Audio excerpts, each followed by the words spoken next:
Gloire à Dieu. Je crois que le message a déjà commencé. Lorsqu'on peut ressentir autant de profondeur par un couple qui sert Dieu.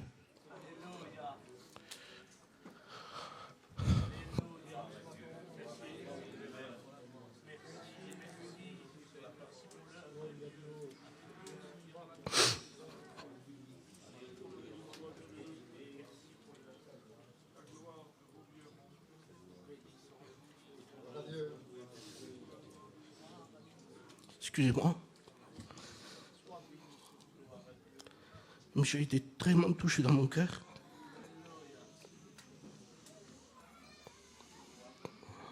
De voir ce foyer qui aime Dieu. Merci Seigneur. J'étais assis et j'étais fier. J'étais fier d'avoir de tels frères. J'étais fier. C'est à moi ça. On a autant de plaisir de voir un frère qui est spirituel, une sœur qui est spirituelle. De voir qu'il existe encore aujourd'hui des hommes et des femmes qui aiment Dieu, qui servent Dieu. Alors, voilà quoi. Moi, je crois qu'on peut être béni, là, comme ça. Certainement que vous voulez que je prêche, il y a un message. Vous savez, il faut aussi reconnaître le message aussi. Hein, et reconnaître que nous sommes dans des temps où nous voulons veiller les uns sur les autres et avoir beaucoup de respect. Honorer de tels hommes. Il n'est pas dit vénérer, mais honorer, oui. Ce matin, je me suis levé et quand j'ai prié aussi. Il y a un texte qui est venu dans le livre des Romains. Je cherchais où c'était écrit. Ça venait comme ça, mais je ne savais pas où c'est. Je ne me souvenais pas. Et je l'ai trouvé. Romains 13 et verset 11.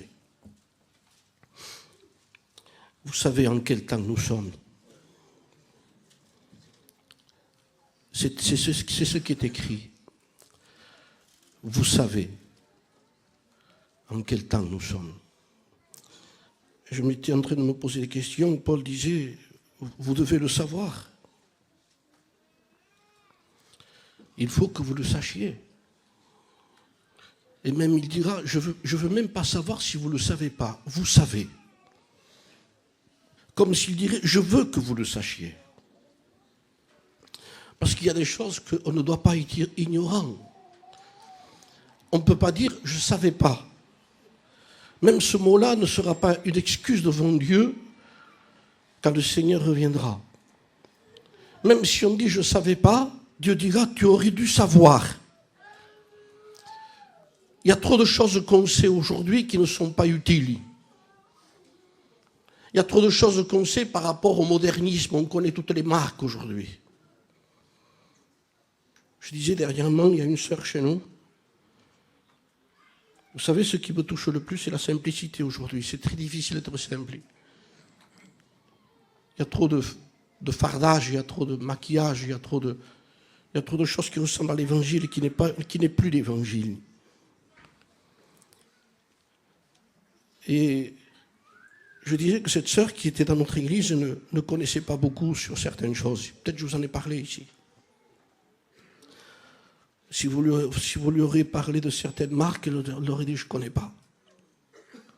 Peut-être elle aurait été un peu ridicule si on aurait parlé d'une marque qu'elle ne connaissait pas. Vous imaginez, elle ne connaît pas Yves Saint Laurent. Mais vous imaginez. Mais tu te rends compte, elle ne connaît pas Christian Dior. Et les marques de parfum, et de tapis, et de ceci, et de cela, je ne connais pas. Mais quand elle priait dans l'église,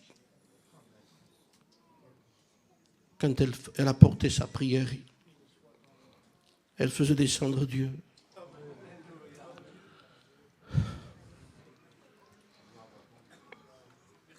Je crois que c'est ça que nous avons besoin. Mon cœur est ému ce matin, réellement. Parce que je vois qu'il y a trop de choses qui ressemblent à l'évangile aujourd'hui. Qu'on a falsifié, qu'on a maquillé, qu'on a arrangé. On a essayé de donner une autre tournure à l'évangile. C'est-à-dire qu'on ne se contente plus de ce qui se faisait avant.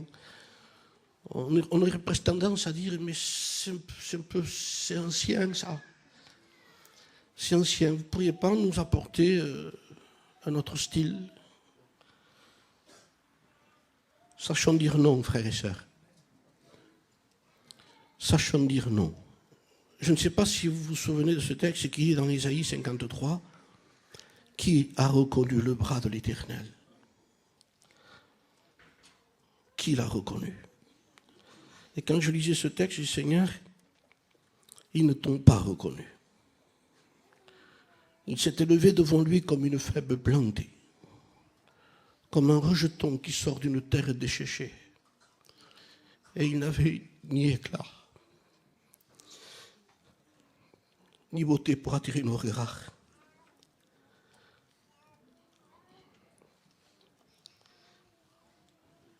Tellement simple que même les Juifs ne l'ont pas reconnu. Et je ne sais même pas si on le reconnaîtrait aujourd'hui s'il viendrait au milieu de nous. Ça s'irait dans un coin, il ne bougerait pas. Et si on ne lui laisserait pas la place, il ne viendrait pas.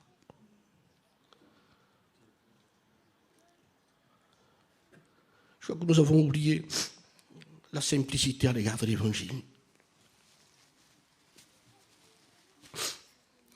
Nous nous laissons éblouir par des choses, par des cantiques qui sembleraient spirituels, qui n'ont rien à voir avec les chants de Dieu. On a stylisé, on a modernisé.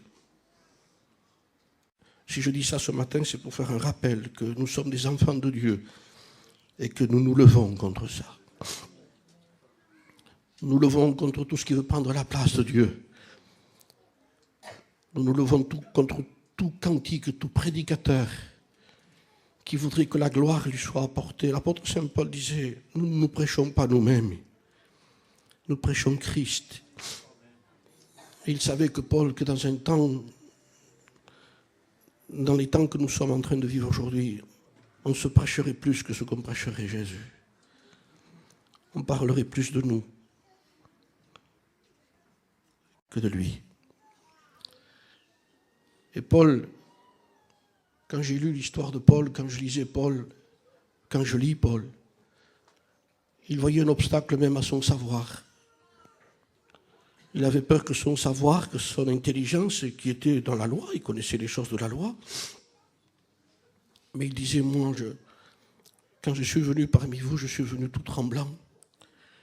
Il est allé chercher les Corinthiens, il tremblait. Avec l'homme qu'il était, il tremblait, lui. Avec le message qu'il avait. Mais Paul ne devait pas trembler, lui. Paul connaissait l'histoire du tabernacle plus que Jimmy, plus que Payon, de tous les serviteurs de Dieu qui ont jamais existé. S'il aurait voulu prêcher sur le tabernacle, il aurait épaté tout le monde. Mais Paul tremblait. Parce qu'il avait peur. J'avais peur de ne pas prêcher le Christ comme il faudrait le prêcher. Vous savez ce qui m'arrive? J'ai peur aussi.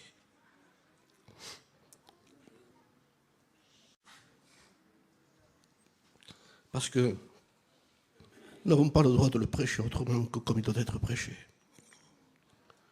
C'est lui qui n'a pas été reconnu parmi les siens, qui peut-être ne serait pas reconnu aujourd'hui.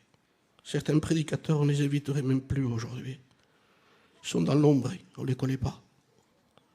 Et pourtant le Seigneur les connaît. Il y a des noms qui se sont mis en relief aujourd'hui. Et quand on parle de certains, on dit, t'as vu? T'as vu? Et c'est ce que Paul ne voulait surtout pas. C'est que surtout Jésus ne voulait pas. Nous avons un Dieu de secret. Nous avons un Dieu qui nous voit quand personne ne nous voit. Nous avons un Dieu qui nous dit, je te vois quand tu es assis et quand tu es debout. Je te connais. Et vous savez, voilà, je ne savais pas quoi vous dire, mais je crois que c'est déjà dans la pensée de Dieu. Ce n'est pas ce qu'on fait voir que Dieu connaît. C'est ce qu'on ne fait pas voir que Dieu connaît. Ici, on se voit. J'ai une auteure ici, moi. Une auteure qui devient presque dérangeante aujourd'hui. Parce qu'un serviteur de Dieu, c'est un serviteur de Dieu en bas. Jésus n'a jamais cherché les premières places. Il a été l'exemple suprême de notre vie. Et il nous a laissé des traces. L'apôtre Pierre dit que si nous les avons perdues, on peut les retrouver. Mais les traces, on ne les cherche pas en levant la tête comme ça, en faisant les spirituels. Les traces, elles ne sont pas là. Les traces sont en bas. Les traces, si vous voulez retrouver les traces de quelqu'un, c'est par terre que vous les retrouvez. Et parfois, les traces, il faut s'abaisser pour les voir. Et même mettre des lunettes parfois en disant, je ne les vois plus. Et vous savez quelles sont les traces de Jésus? Quand vous vous baissez pour les voir, pour pas qu'on se perde. Quand on perd les traces, on peut se perdre. Et je crois que l'Église a perdu, certains ont perdu les traces de Jésus. Mais si on est capable ce matin de comprendre le message qui est adressé, sans parler déjà, par la présence de Dieu, je crois qu'on serait capable de s'abaisser. Et de dire, Seigneur, donne-moi à retrouver les traces. Et vous savez quelles sont les traces de Jésus? Lui qui injuriait ne rendait point d'injurie. Maltraité ne faisait point de menaces. Voilà quelles sont les traces de Jésus. Traces d'humilité, traces de pardon, traces de renoncement, traces d'acceptation, traces de privation. Il a tout refusé pour nous. N'est-ce pas les meilleures traces qui puissent exister aujourd'hui? Vous savez en quel temps nous sommes. Vous devez le savoir. On se doit de le savoir. Nous ne pouvons pas être ignorants. Parce que normalement, quand on sait que quelqu'un nous a aimés de cette façon, on cherche à le connaître. Ce qui m'étonne, c'est que les chrétiens aujourd'hui ne cherchent pas à connaître. Il y a une connaissance superficielle de Dieu. Et on ne cherche pas Dieu pour le connaître, pour en savoir plus, pour épater les gens en disant, ils se trompent, ce n'est pas dans Corinthiens, ça c'est écrit dans Galates. C'est pas cette connaissance que le Seigneur parle. Il parle de notre connaissance. L'apôtre Saint Paul disait, mon but de le connaître. Et quand on écoute Paul qui dit, mon but de le connaître, alors je dis, Seigneur, mais est-ce que je le connais moi? Mon but de le connaître. Le connaître, disait un homme de Dieu, le connaître pour mieux l'aimer. Je veux le connaître pour mieux l'aimer. Parce qu'on ne peut pas servir quelqu'un qu'on n'aime pas. Le connaître pour mieux l'aimer afin de mieux le servir. Servir Dieu. Mourir en servant Dieu. Il y a un prédicateur qu'on a retrouvé dans la brousse. C'était un missionnaire, il était dans les pays d'Afrique, c'était dans les années 1900, 1800, je ne sais pas. Et l'on retrouvait à genoux. Dans un coin de la brousse, il est mort à genoux en train de prier. Gémissait pour les âmes. Pleurait pour les âmes. Regardez l'œuvre. Et quand on voit l'œuvre, on a tout modernisé. On essaie d'apporter des styles, on est capable de faire chanter des gens qui ne sont même pas convertis, pourvu qu'ils chantent bien. On veut écouter des belles voix. On veut écouter des grands joueurs de guitare et de piano. Si quelqu'un ne sait pas trop chanter, qu'il ne chante pas, lui. Il faut qu'il chante bien, lui. Le Seigneur dirait, mais c'est pas lui qu'il faut que tu fasses chanter. Fais chanter quelqu'un qui ne chante pas bien, mais qui aime Dieu. Il vous apportera l'onction. Nous avons besoin d'onction. Nous avons besoin qu'il descende parmi nous. Quand il descend, il y a des convictions dans le peuple. Quand il descend, on a envie de pleurer, on a envie de s'humilier, on a envie de demander pardon. Quand il descend, il n'y a plus de place pour l'être humain. Quand le feu de Dieu descendait, il fallait que les sacrificateurs sortent. Ils sortaient. Il fallait que les plus grands hommes de Dieu se retirent comme Moïse et Aaron. Ils n'avaient plus de place, même eux. C'était le feu de Dieu. Quand c'est le feu de Dieu qui descend, il dit, il faut que vous partiez. Partez, je n'ai pas besoin de vous. Le moi n'y est plus.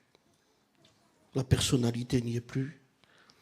Dieu ne descend pas dans un endroit où il y a encore de l'orgueil. C'est individuel que je parle ici. Mais ça va se ressentir dans l'Église. On reconnaît quelqu'un qui appartient à Dieu. Vous les reconnaîtrez à des Jésus, à leurs fruits. Vous savez en quel temps nous sommes, frères et sœurs? C'est l'heure de vous réveiller, dira l'Épître aux Romains. Enfin du sommeil.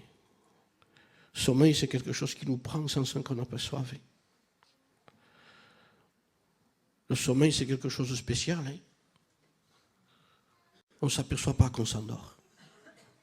Le combat du sommeil est délicat et difficile. Je disais dernièrement, un jour je me suis endormi en conduisant mon auto. Si j'aurais été tout seul, c'était bon, c'était mon problème. Mais il y avait ma famille dedans, il y avait mes enfants, il y avait ma femme. Et je me suis endormi. Et je me suis retrouvé de l'autre côté de la route, et j'ai donné un coup de volant, et je me suis arrêté. Et je m'en suis voulu. Je m'en suis voulu. Et ensuite, tu as eu des raisons, mais pourquoi tu t'es endormi? Il ne fallait pas que tu dormes. Bien sûr que ça peut arriver. Ça m'est arrivé, ça peut arriver à n'importe qui. Mais si je vous parle ici, c'est spirituellement que j'en parle. On n'a pas le droit de s'endormir. Il y a des moyens. Il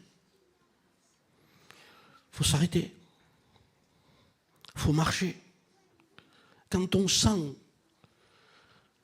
qu'on commence à s'endormir sur des choses spirituelles, on les voit. Vous savez quels sont les symptômes du sommeil spirituel? Quand nous n'avons plus la communion que nous avions avant. Ce sont des signes. Quand nous avons remplacé nos moments seuls, et je vous l'ai dit, l'évangile de Dieu, le véritable évangile, est un évangile d'être seul.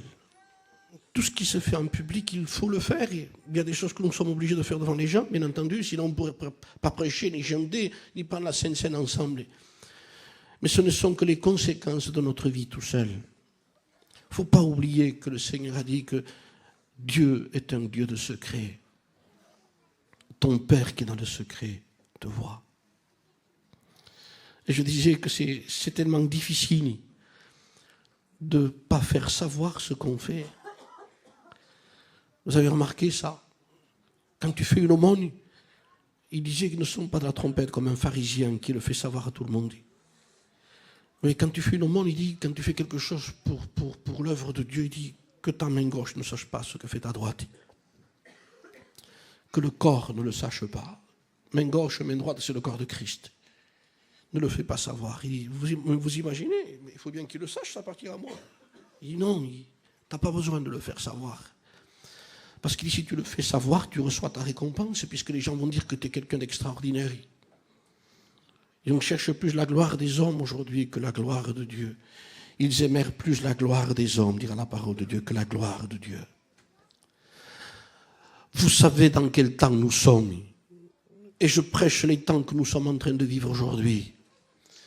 On est en train d'appeler homme de Dieu ce qui n'a jamais été homme de Dieu, femme de Dieu ce qui n'a jamais été femme de Dieu, par rapport à son éclat, par rapport à son chant, à sa prédication. Il y a des prédicateurs qui ont un renom parce qu'ils connaissent des textes par cœur, ils sont capables d'ouvrir des passages sans ouvrir la Bible. Et on dit, t'as vu quoi? Qu'est-ce qu'on a vu? Un homme de Dieu un jour s'est tenu à l'entrée.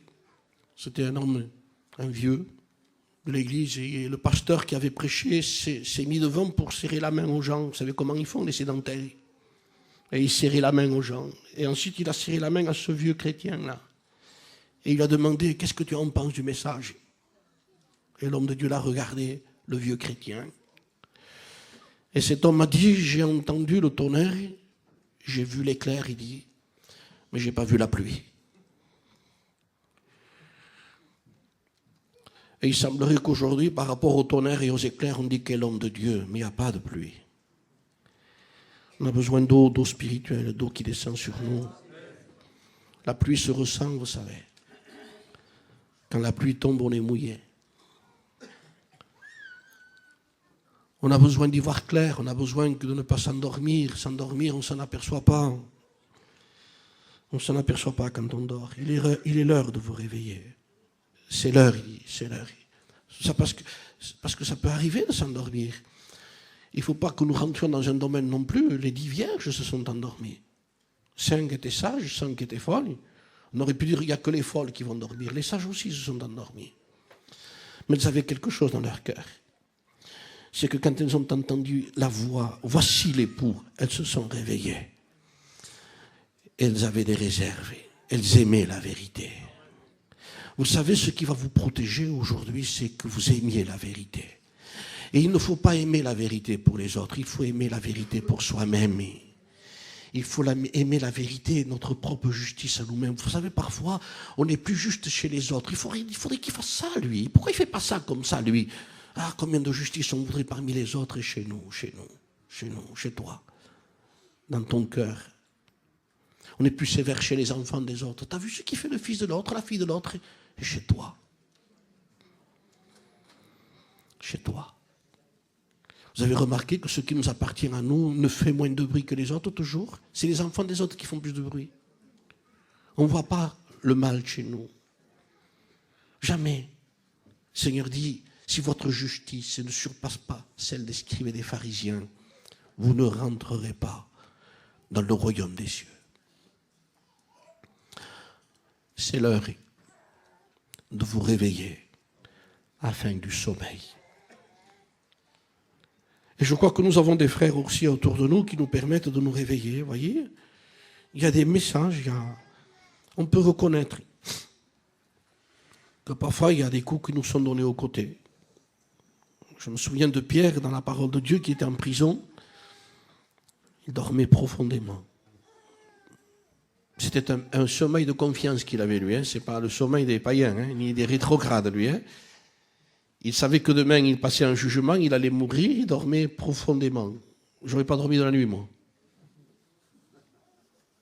Et lui-même, il dormait. Mais je vous parle du coup qu'a donné l'ange. L'ange rentre dans la prison. La lumière est là. Mais parfois, la lumière n'est pas suffisante. La vérité de l'évangile est là, mais parfois, ce n'est pas suffisant. Alors l'ange donne un coup aux côtés de Pierre. Il dit, lève-toi, réveille-toi. Et je crois que de temps en temps, un coup qui nous est donné nous fait du bien. Et il nous dit, oh, réveille-toi. Réveille-toi maintenant. Tu ne vois pas? Écoutez, quelqu'un qui dort rêve. Je vous dis une chose, c'était dans la pensée de mon cœur ce matin. Je ne croyais pas la porter comme ça parce que je voulais prêcher autre chose. Mais vous savez, je crois qu'il y a des gens qui rêvent et qui sont sauvés. C'est des rêveurs. Ils rêvent. Mais réveillez-vous. Moi je ne suis pas là pour juger qui que ce soit. Réveillez-vous. Vous rêvez que vous êtes sauvés. Mais pourquoi je rêve? Mais parce que la réalité de ta vie n'est pas conforme par rapport au salut. Ah, parce que c'est un païen, lui là-bas, le païen là-bas, il ne va pas au ciel, lui là-bas. Vous savez pourquoi? Parce qu'il vit dans le monde, il ment, il vole, il est méchant, il a des querelles, il a des problèmes, des jalousies, des animosités, tout ce que vous voulez.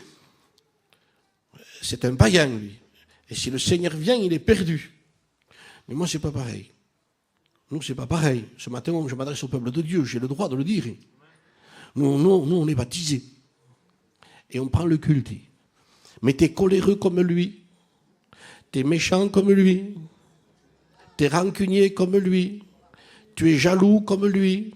Vous avez des sœurs qui sont jalouses et des frères qui sont jaloux au milieu du peuple. Soyez jaloux de là-bas, au bord de la mer, pas dans l'église. Alors eux sont jaloux, eux sont rancuniers, eux ont des gens avec qui ils ne se parlent pas, mais eux sont baptisés. Réveillez-vous, vous n'êtes pas sauvés non plus. Alors parce que lui est perdu, parce qu'il vit dans le péché, parce que toi tu es baptisé, tu vas au ciel par ton baptême, immunisé. Vous avez des ministres qui sont intouchables. On ne peut plus les condamner. Parce qu'ils sont ministres. Et même s'ils font quelque chose qu'il ne faut pas, il y a une loi qui a été établie, votée, ils n'ont pas le droit qu'on les passe en tribunal. Alors ils peuvent prendre des sommes phénoménales parfois, mais ils ne vont pas en prison. Qu'est-ce qui peut nous empêcher, nous, alors? Le baptême? Il est l'heure de vous réveiller. Je crois qu'il est l'heure qu'on se réveille. Il est l'heure de voir la réalité en face. La nuit est avancée. Le jour approche, dira l'Épître aux Romains. Dépouillons-nous donc. Il n'y aura même pas des œuvres de la chair, des œuvres des ténèbres. Comment chrétien aurait-il des œuvres sur lui ténébreuses? Oui, il dit. Quand l'apôtre Saint Paul écrivait aux Corinthiens, il disait « Je crains que mon Dieu ne m'humilie à nouveau. Et que lorsque je viendrai vers vous, je ne trouve parmi vous des querelles, des jalousies, des animosités, des critiques dans le fond, des calomnies, et que je n'ai à pleurer, il dit, sur quelques-uns. » Quand on lit ça, quand on écoute ça de l'apôtre Saint Paul, on dit « Seigneur, c'est un peu comme s'il serait le porte-parole du retour de Jésus, lui aussi. Quand je viendrai parmi vous, je crains que mon Dieu ne m'humilie. » C'est-à-dire, Paul va arriver chez les Corinthiens, il dit « J'ai peur de trouver des choses que je ne voudrais pas trouver. Et que vous ne trouviez en moi quelque chose que vous ne voudriez pas trouver aussi. » C'est-à-dire, je pensais que Paul serait plus gentil. Il est méchant, Paul. Il dit « Non, je ne suis pas méchant. Je vous aime. » disait Paul. Et du sage, en vous disant la vérité, disait Paul, être moins aimé de vous, parce que certaines vérités vont pousser à ce que certains chrétiens n'auront pas certains serviteurs de Dieu, ou certains chrétiens eux-mêmes, parce qu'il leur dit la vérité. La vérité, aujourd'hui, il faut bien l'arranger parce qu'on ne la supporte plus. Ça dérange. Et même le Seigneur a dû prendre un jour, je disais dernièrement, certaines précautions par rapport à un homme qui était un homme pourtant spirituel. David était l'homme selon le cœur de Dieu. Mais David a péché. Et il a arrangé son problème à sa façon, lui. Puisque quelque temps plus tard, c'est Nathan le prophète qui vient le trouver. C'est-à-dire que son problème n'était pas arrangé, il s'était humilié à sa façon. Parce qu'aujourd'hui, on appelle le péché manque de spiritualité. On a changé les noms aujourd'hui. Quelqu'un qui fait le mal, il manque un peu de spiritualité. Non, il pêche. Parce que si on dit les noms, on pourra s'humilier, mais si on ne dit pas les noms, on ne s'humiliera jamais. C'est le péché.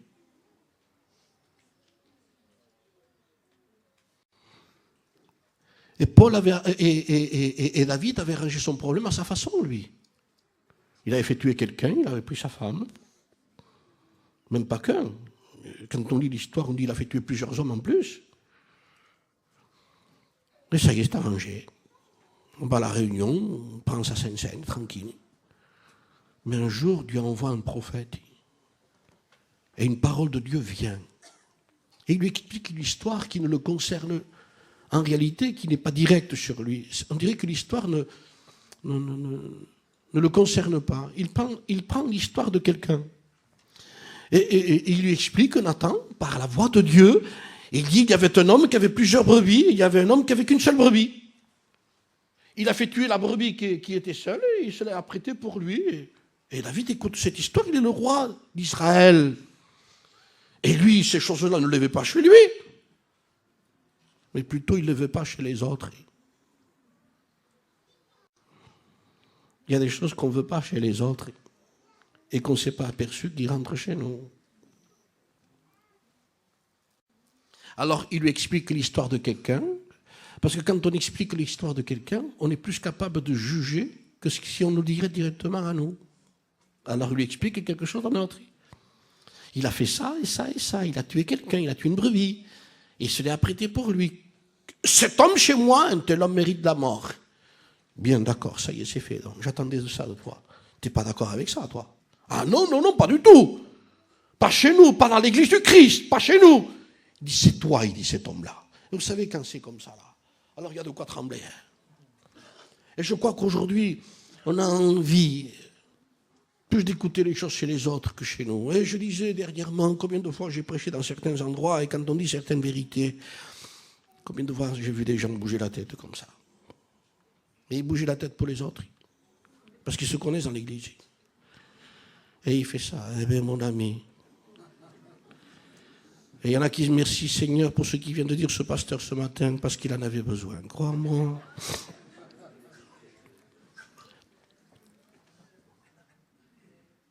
Quand on parle de celui qui est fort, qui supporte celui qui est faible, combien de gens j'ai vu faire ça? Parce qu'il faisait ça en disant je suis le fort. Et combien de fois je l'ai supporté, je le supporte, et c'est vrai, merci Seigneur, donne-nous la force de le supporter. Vous savez ce que j'ai dit un jour? J'ai écrit sur un papier, Seigneur, donne-moi. Non, j'ai enlevé ça. J'ai dit, Seigneur, donne-leur la force de me supporter.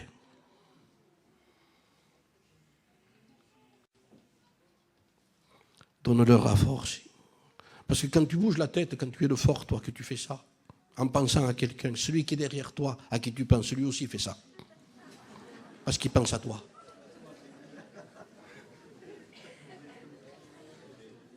Donc nous sommes en train dans l'église de penser les uns aux autres. Mais pas pour nous édifier, pour nous accuser. Et on commence quand on connaît sa propre église, et quand le pasteur prêche, il y a des amens aussi, je disais, il y a des amens qui ne nous concernent pas, ça concerne les autres. Amen. Ça veut dire c'est toi qui as besoin de ça. Mais ce n'est pas un amen pour nous. Si on vit comme ça, on ne s'en sortirait pas. Il est l'heure de vous réveiller. Il est l'heure de ne plus rêver. Au temps d'Israël, parmi les rois, Jérémie s'est trouvé dans des contextes difficiles aussi. Et les gens se persuadaient en disant, c'est ici le temple de l'Éternel. Le temple de l'Éternel. Et pendant 3 fois, le temple de l'Éternel. Comme s'ils voulaient se persuader que c'était ça et c'est pas autre chose. Et on est en train de bannir aujourd'hui la pensée négative. C'est la pensée négative. On joue sur les pensées aujourd'hui. Il faut être positif. Alors il dit parole de foi. Parole de foi sans vie avec Dieu n'est pas de la foi, c'est de la folie. La foi va avec l'obéissance, avec la soumission à Dieu. Parce que dans le mot foi, il y a le mot confiance et fidélité. Quand on croit, on pratique. Et la preuve qu'on croit, c'est parce qu'on pratique. Si quelqu'un m'aime, a dit Jésus, il garde mes commandements. Il m'aime. Oui, d'accord, il dit. Eh bien, tu gardes mes commandements, c'est la preuve que tu m'aimes. Jude, non pas l'Iscario, va dire un jour, et c'est souligné de cette façon, Jude, non pas l'Iscario, il dit, parce qu'il y a des Judes et des Judas, ça veut dire Judas. Mais le Seigneur sait faire la distinction, il dit Jude, non pas l'Iscario, non pas Judas l'Iscario. Quand il parle de quelqu'un, il sait de qui il parle, Jésus. Et quand il dit le chrétien, il dit moi, non, pas toi, pas toi. Comment, je suis un chrétien, moi aussi. Non, non, non, non, il dit, je sais faire la distinction, il dit moi. C'est pour ça qu'il souligne Marie. Quand il parle de Marie dans Jean, il dit Marie, c'est cette Marie. Et il précise, parce qu'il y en avait des maris comme ça. Marie, chrétienne, moi, chrétien, moi. Non, il dit pas toi, pas toi. Et il précise qui. Elle se distingue par quoi? Par un nom? Non, par un nom. Tout le monde porte le même nom. Moi aussi, je m'appelle chrétien, comme vous. Et vous vous appelez comme moi. Et nous avons tous le même nom.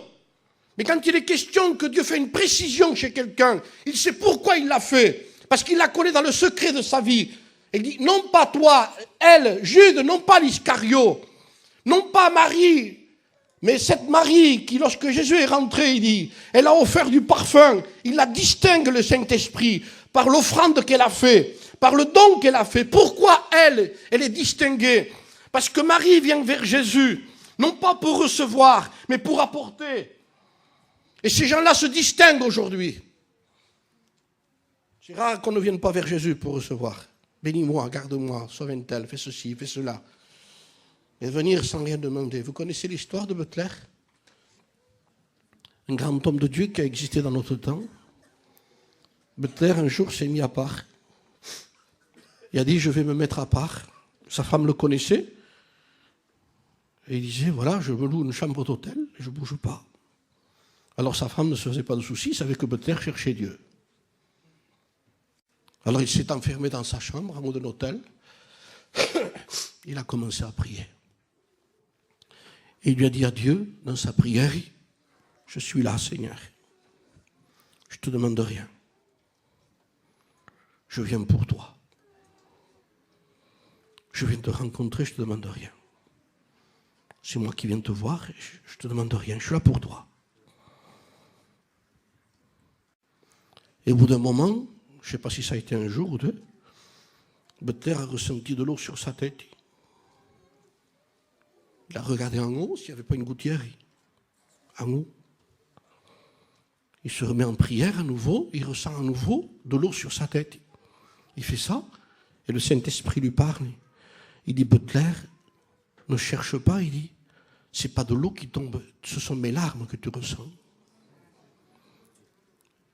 Je pleure, Butler, il dit. Parce qu'il dit, c'est si rare quelqu'un qui vient me trouver sans rien me demander.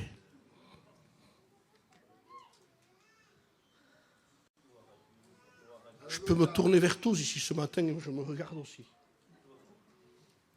C'est si rare. C'est si rare de le visiter. Vous savez, j'ai des gens qui disent, j'ai pas été visité. Visite-le, toi.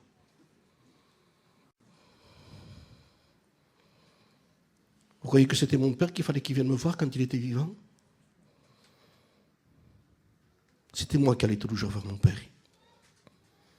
Parfois, je montais en haut à la maison, je rentrais, et mon père était assis. Je tournais un peu dans la maison. Parfois, je disais rien. Combien de fois j'ai rien dit? En plus, je ne suis pas bavard, moi. Même avec mes enfants. Alors, je rentrais, je tournais, j'ouvrais le frigidaire. Je fermais. Et je partais. Il était content, lui. Il fallait que j'y aille. N'est-ce pas à nous d'aller vers le Père? On ne m'a pas visité. C'est toi le Fils, c'est lui le Père.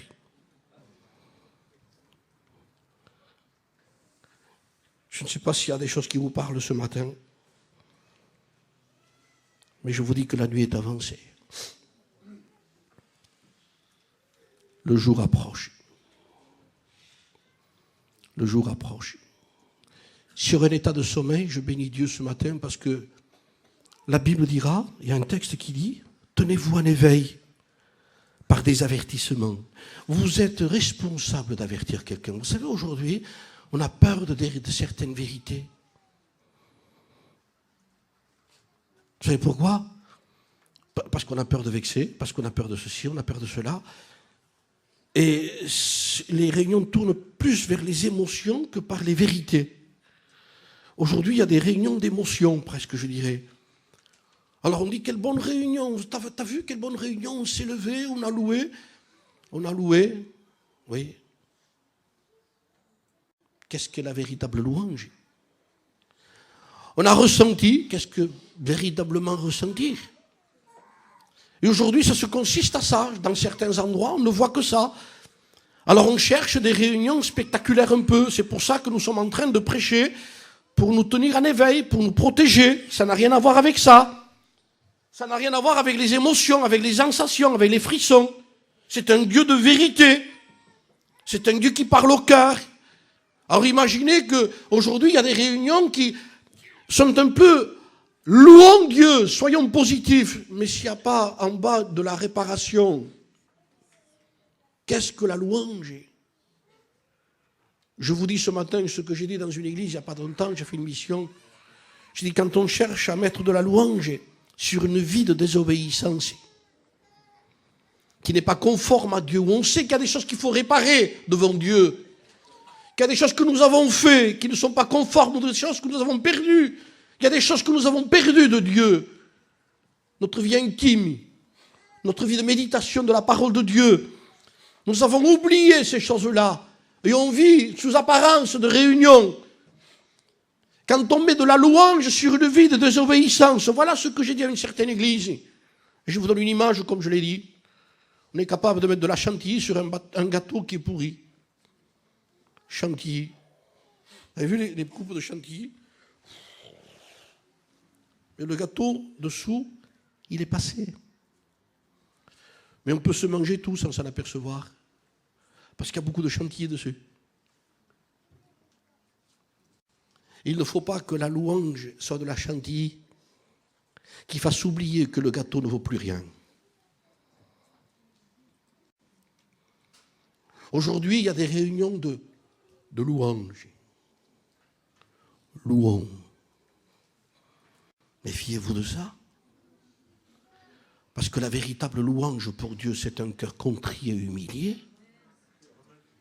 Ce que Dieu demande de toi, ô homme, c'est que tu marches humblement avec ton Dieu.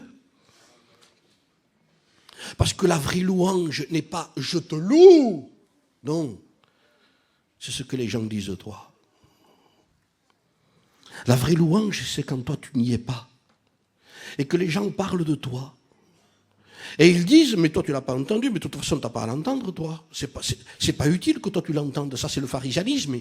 La vraie louange, c'est quelqu'un qui parle de toi, 2, 3 frères dans un endroit, et qui disent, béni soit Dieu pour ce frère. Béni soit Dieu pour cette sœur. Et ils sont en train de béni soit Dieu, ils louent Dieu à cause du témoignage qui a été donné par ce frère. Le témoignage du frère, la vie du frère et de la sœur, c'est un parfum. Les gens louent Dieu. Combien de gens j'ai entendu parler, dire béni soit Dieu, mais combien de gens j'ai entendu dire terrible quand même. C'est terrible. T'as vu ce qu'ils font en secret. Le Seigneur dit un jour à Ézéchiel, Ézéchiel perce la muraille. Perce la muraille du temple. Le temple était toujours le même, lui. Mais il perce la muraille, fait un trou et regardez.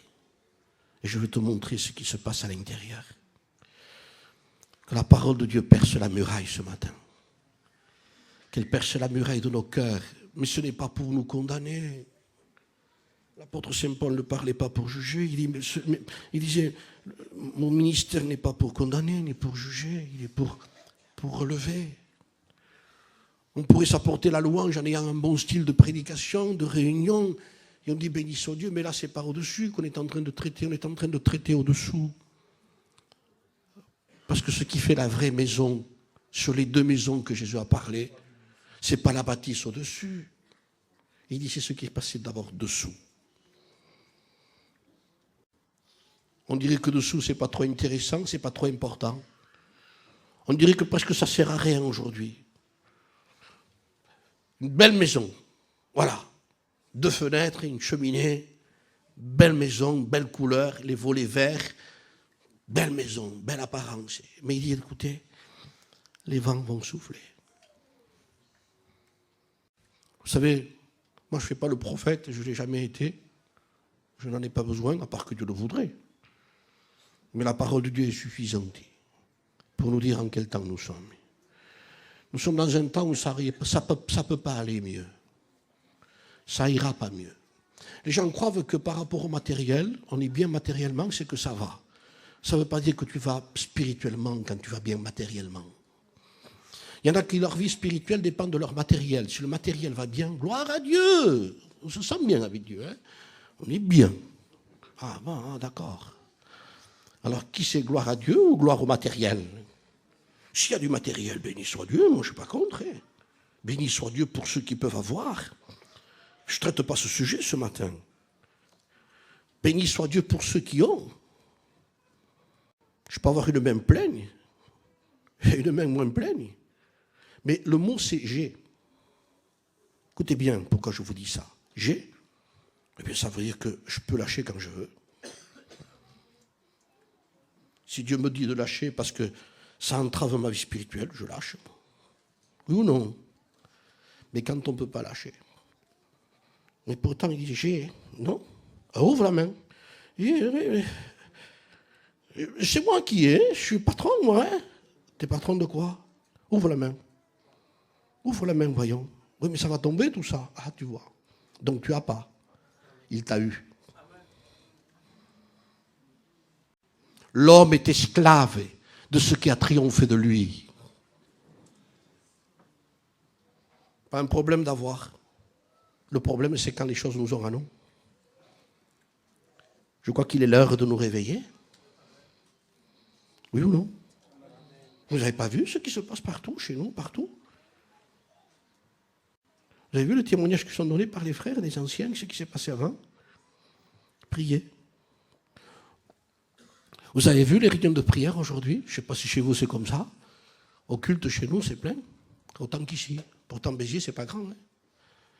Mais réunion de prière, le mardi. Oh, le parking serait vide. Hein. Il n'y a pas tant de monde. Hein. Et pourtant, qu'est-ce que le plus important? Qu'est-ce qui fait le culte? N'est-ce pas notre vie de prière? Notre communion avec Dieu? Sinon, qu'est-ce que va devenir le culte ce matin pour nous? Un symbole? Mais est-ce que le symbole est suffisant? Celui qui ne discerne pas le corps de Christ, il dit, la chair et le sang. Il dit, attention, attention. Il n'y a plus de discernement. Pourquoi? Parce que nous sommes devenus, et nous sommes tombés dans une vie matérialiste. Je ne sais pas si aujourd'hui, on se contenterait d'autre chose. Je ne sais pas si on aimerait Dieu. Si le Seigneur permettrait que certaines choses nous soient ôtées. Je ne sais même pas, je ne sais pas, je vous dis ça comme ça, moi. Ce n'est pas obligé non plus. Hein. Mais je pensais à l'apôtre Saint Paul, et j'en ai parlé dernièrement, quand il a fait sa prière, plus que pour du matériel, pour son propre corps. Paul a prié. Et Paul a demandé à Dieu. Paul était un homme qui pouvait se permettre de demander à Dieu. Je le crois de tout mon cœur. Il n'avait pas qu'un ministère, il en avait 5. Il n'avait pas de temps en temps la manifestation d'un don spirituel, il avait tous les dons spirituels. Et en plus, il était très utile dans l'œuvre de Dieu. Et Paul est malade. Sa maladie, je ne sais pas. Bon, certains disent que c'est les yeux, ce n'est pas important. Il était malade. Et c'était quelque chose qui lui pesait, ça.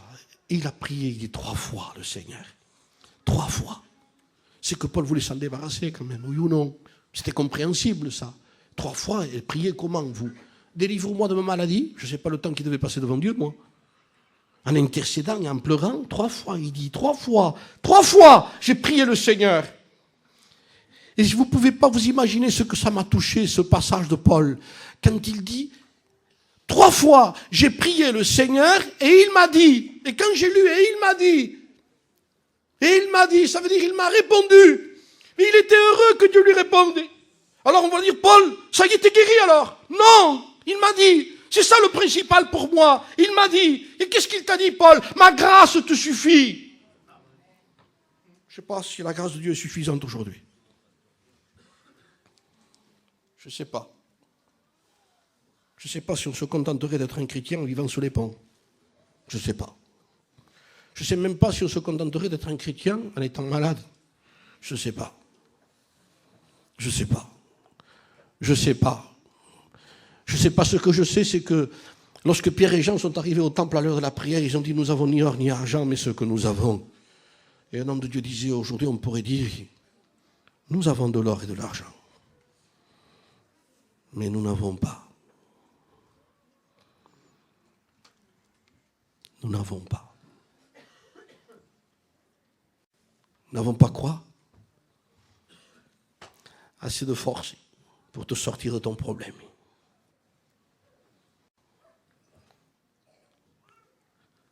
Nous n'avons pas. Il y a beaucoup de choses qui se sont liées à la vie spirituelle. Je ne sais pas si on pourrait se priver aujourd'hui de tout ce qu'il y a autour de nous, je vous le dis, et avec tout l'amour dans mon cœur. Ne vous sentez pas jugé ce matin. mais convaincu. Saint-Esprit ne vient pas pour juger. L'accusateur des frères, c'est le diable. Et je ne suis pas le diable. Et je n'ai pas son rôle ce matin ici. Mais le Saint-Esprit utilise les vérités de la parole de Dieu et la parole de Dieu elle-même pour convaincre. Et quand on est convaincu de quelque chose, ça c'est l'Esprit. Et si le Saint-Esprit vous convainc d'un état, et vous dit, tu vois, tu as fait passer des choses avant moi, c'est pour ça que tu es dans cet état spirituel, ça va. Normalement, ça va. Il n'y a pas de problème. C'est presque autant de l'église Laodicée qu'on vit. Matériellement, ça va. Le plus pauvre d'entre nous, ça va. Le plus pauvre d'entre nous se permet de rentrer en clinique. Même pas dans un hôpital. Il est pris en charge. Ça va. Ça va, mais le Seigneur dit à l'église, tu dis que tu es riche, tu t'es enrichi, que tu n'as besoin de rien. Ça, c'est ce que toi tu dis que ça va, ça va. La Odyssée, ça va. C'est les temps qu'on vit aujourd'hui. Mais Jésus va prendre un message vraiment contraire. Écoutez le message de Jésus qui est contraire. Qui est difficile à accepter parce qu'il ne cadre pas. Moi, je te dis, accepterions-nous ce que dit Jésus aujourd'hui? On dirait même que ce n'est pas inspiré de l'esprit, ça. Mais c'est Jésus qui le dit. Oui, mais tu le dis, c'est un prédicateur qui le prêche. Oui, mais je ne prêche pas ce que moi j'ai envie de dire. Je prêche ce qui est écrit. Mais aujourd'hui, on dit, lui, non, lui, pas, non, pas. Mais qu'est-ce qu'il a dit, lui? Il a dit quelque chose qui était écrit, mais c'est suffisant. Qu'importe qui le dit. Moi, je te dis, dira Jésus, que tu es pauvre. Qui, moi, pauvre? Oui, pauvre. Mais non, ça va. Tinc 4 sous de costat. On dit chez nous les Catalans, 4 sous de côté. Ce serait que 4, ça va. Une dizaine, oui. Alors, on vit sur ça. J'ai un avenir, je laisse. Tu laisses rien du tout. Vous comprenez ça? Il dit, toi, tu dis que ça va. Moi, je dis que tu es pauvre. Mais pauvre, mais non, ça va, tu es une sœur, bébé, ça va, tout va bien. Non, pauvre, pauvre, pauvre. Pauvre en spiritualité. Pauvre en discernement. Pauvre en pensée. Tu n'arrives même pas à arrêter les pensées qui viennent. On accepte tout. Pauvre en habillement spirituel, en bouclier de la foi, en épée de l'esprit, en casque du salut. Pauvre en cuirasse de justice. L'armure du chrétien, revêtez-vous chaque jour de l'armure de Dieu pour tenir ferme contre les ruses du diable, les ruses, les séductions, pas les attaques foudroyantes comme ça. Dieu n'existe pas. Non, il ne vient pas avec ça, vous le savez très bien. Mais avec les ruses, de faire de nous des gens qui sont en train de sommeiller, de baisser la tête. Vous croyez qu'il y avait un homme qui n'était pas en train qu'on ne s'est pas aperçu, qui était en train de sommeiller? Il y avait le plus grand de tous les prédicateurs qui prêchaient, Paul prêchait dans une chambre haute. Et il y avait un homme qui était en train de s'endormir là. Ituchus, il s'appelait. On le voyait quand quelqu'un dort, on le voit dans l'église, il fait ça avec la tête. Et il veut faire le réveil plus qu'avant. Remarquez-le, parce qu'il est en train de dormir justement. Quelqu'un qui ne dort pas, il est naturel. Mais remarquez-le, quelqu'un qui dort. Il fait ça, et il fait... Et même si on a dit que quelqu'un est en train de mourir, Amen. Il dans le coup, Amen, vient de dire lui. Parce qu'il dormait, Paulette. Il dormait, il dort. Donc quand on dit, donc il dormait, la tête de Tichus était en train de baisser. Je ne sais pas si ça s'est passé comme ça. Mais assis au bord de la fenêtre, il y avait des frères qui étaient en train d'être autour. Peut-être un frère a dû lui dire, Tichus, tu dors? En plus, il fallait bien lui dire. Il était assis au bord de la fenêtre.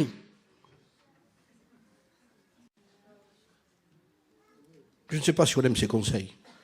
Vous savez, quand quelqu'un n'aime pas les conseils, la Bible dit que celui qui a faim trouve douce ce qui est amer. Quand on a faim des choses de Dieu, même quelque chose qui est amer, il dit, donne-moi, j'ai faim, donne-moi. Mais c'est amer, je donne, je manque quand même, moi. J'ai faim des choses de Dieu.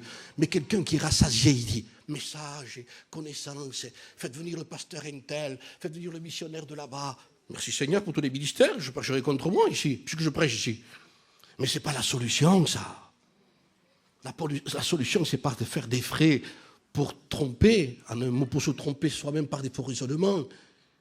On a besoin d'écouter des vérités qui nous concernent, mais il n'y a pas force à force. La Bible dit que celui qui est rassasié foule aux pieds le rayon de miel. Le rayon de miel est foulé aux pieds.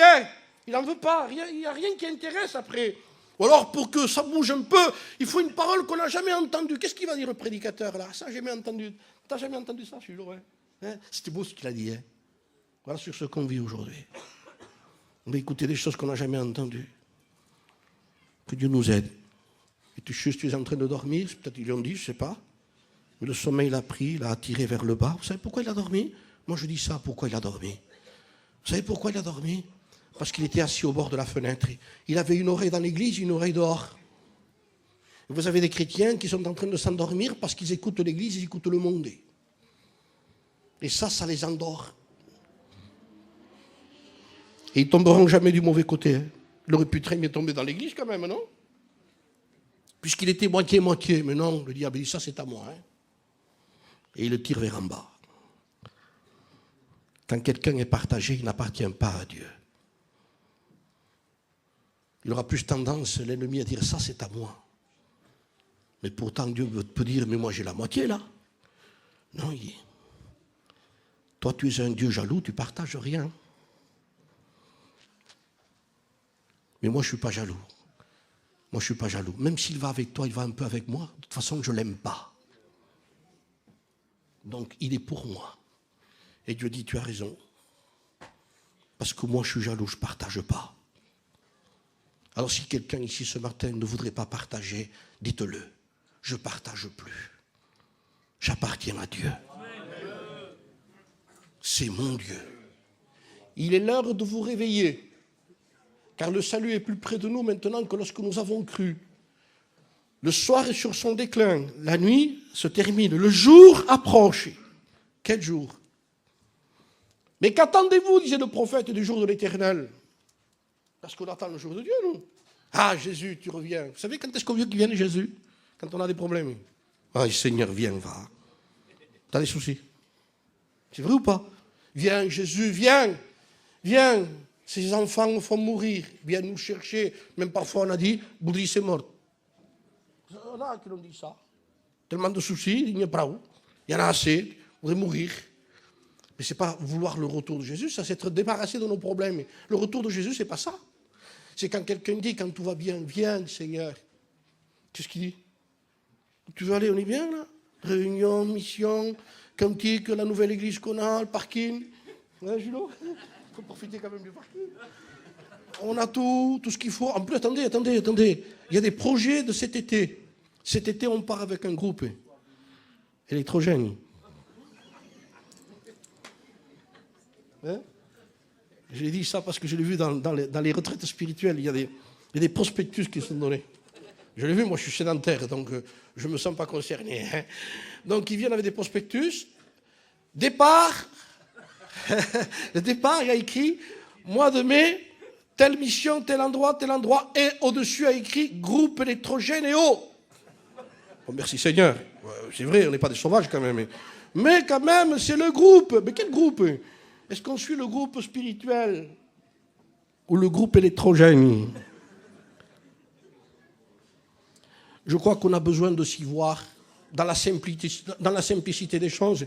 Et je ne suis pas un accusateur. Je vous le dis, je le répète, je finis. C'est midi moins 20. Je ne suis pas un accusateur. Mais le Seigneur connaît sa véritable Église. Mes brebis, il dit, elles me connaissent et je les connais. Elles entendront ma voix. Elles ne suivront pas un étranger. On est ébloui par des styles aujourd'hui, par des façons de prêcher, par des façons de chanter. On va écouter des prédicateurs dans certains endroits. Et on aime bien recevoir certains, je ne suis pas contre, mais s'ils ne sont pas de la mission, s'il n'y a pas la doctrine, méfiez-vous. Hein. Moi, je vous le dis avant. Hein. Je vous dis ça parce qu'il fallait bien que les apôtres, quand ils envoyaient quelqu'un, ils sont partis sans lettre de recommandation. Hein. Donc, si vous avez reçu une fausse doctrine, c'est votre faute, parce qu'on ne les a pas recommandés, nous. Hein. Et les gens qui sont venus à Thessalonique, c'est parce que les disciples ne les avaient pas recommandés. Donc, Paul a dû rectifier, parce que ces gens-là qui sont venus prêcher avec un style particulier, vous savez, il le fallait toute l'estrade, en courant. Eh bien, ils étaient venus sans lettre de recommandation de la doctrine qu'ils avaient. Alors, ils ont dit que le Seigneur était déjà venu. Alors, mangez-vous ça maintenant. Alors maintenant, allez rectifier tout ça maintenant. Mais il a dit avec un style tellement profond, avec une onction très belle, que les gens ont dit Amen, Amen, gloire à Dieu. Tu as dit Amen que Jésus est revenu, mais ça ne va pas, non? Alors Paul est en train de rectifier. Et il revient avec des lettres puissantes, avec un message puissant. Il dit non, pas d'accord. Jésus n'est pas encore revenu. Non, non, non, il n'est pas revenu encore. Il faut d'abord que l'apostasie soit arrivée. Les gens disent qu'il faut qu'il y ait un réveil. Ce n'est pas vrai. C'est l'apostasie qui est un signe du retour de Jésus. L'abandon de la foi hors de la base.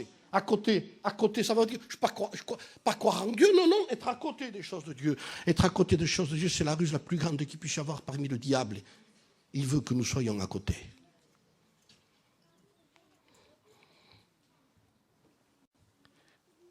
Ne vous laissez pas tromper par ceux qui viennent, par quelques inspirations, par quelques messages disant qu'ils viennent de nous.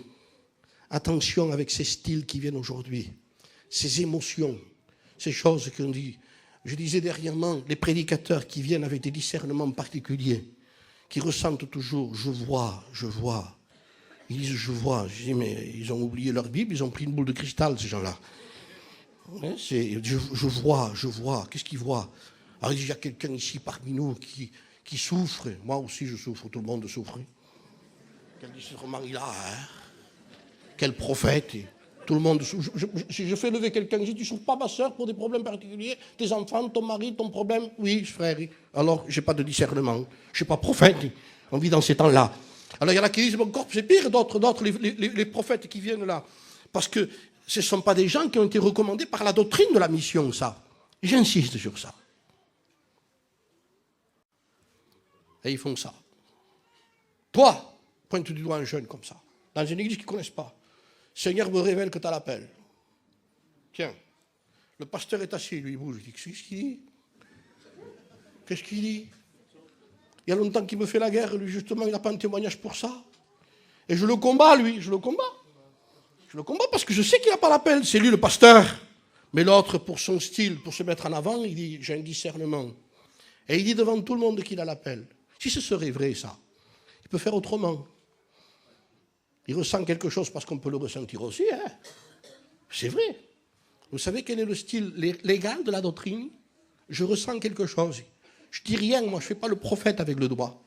Quand je finis ma réunion, je vais trouver Julot. Ou un des responsables du Julot. En prêchant, j'ai eu ça. Je te dis que ça. C'est tout. Et lui, ce sera quelque chose qui lui servira plus tard s'il le fera à l'appel. Mais moi, si je le dis comme ça, avec le doigt comme ça, là, je mets le frère contre lui. Non simplement lui, après, parce que lui veut prêcher après. Il t'a vu le frère? C'est toi qui as quelque chose contre moi. Et oui, c'est toi. Parce que lui a ressenti, tu l'as envoyé, tu l'as fait venir avec un message. Donc, ça veut dire que toi, tu es un peu jaloux peut-être de la prédication. Hein. Rien tout ce qui peut rentrer. Mais il lui a discerné, lui. C'était un homme de Dieu en plus, puisque tu l'as fait venir. Voilà le problème de le faire venir. Voilà. Il ne fallait pas le faire venir. Alors il dit, voilà, donc il m'a discerné, c'est lui. Je vous dis ça, je finis parce que je me crois utile de lui. Je ne sais pas, je le dis. Hein. Donc il a discerné, c'est lui, et automatiquement, maintenant, il veut prêcher, lui. Il veut aller à l'école biblique. Et par force, il veut y aller. Et il va trouver sa famille. Et chez nous, c'est un problème de famille après qui. Hein. Parce que chez nous, on a ce problème dans notre peuple. Tout notre peuple est pareil. Vous en touchez un, vous touchez toute une famille. Et c'est toute une famille qui ne vient plus à la réunion après parce qu'elle est vexée. À cause de quoi? Du soi-disant prédicateur là, qui vient avec le discernement complet. Il faut les discerner à eux avant. On n'a pas besoin de tout ça. Je bénis Dieu, je remercie Dieu pour le culte de ce matin. Parce que le culte de ce matin a commencé par le témoignage du frère et le cantique du frère et de la sœur. Et ça, c'est le culte. Entre parenthèses, je voudrais dire aussi que Béziers et Agnes aident l'œuvre missionnaire. Nous avons décidé, depuis quelque temps, les deux églises qu'il y a, de donner une offrande tous les mois, les deux églises, pour les jeunes étudiants, justement, c'est Manix qui s'en occupe. Et cette année, nous avons donné 4 000 € pour l'œuvre missionnaire. Et j'en suis heureux, lorsque j'ai écouté ce témoignage, je dis Seigneur, merci Seigneur de participer à l'œuvre. Nous ne nous laissons pas tromper Ce sont des choses qu'on doit savoir. Il est l'heure de nous réveiller. Amen. Que Dieu fasse que ce matin, certains aient reçu un coup peut-être au côté. Hein? Mais au moins, on a réagi. Parce qu'il y a des drames après quand on s'endort. Et on vit de rêver. Ne rêvons pas. Le retour de Jésus est quelque chose de réel. On prie le Seigneur. Te rendons gloire et nous te remercions.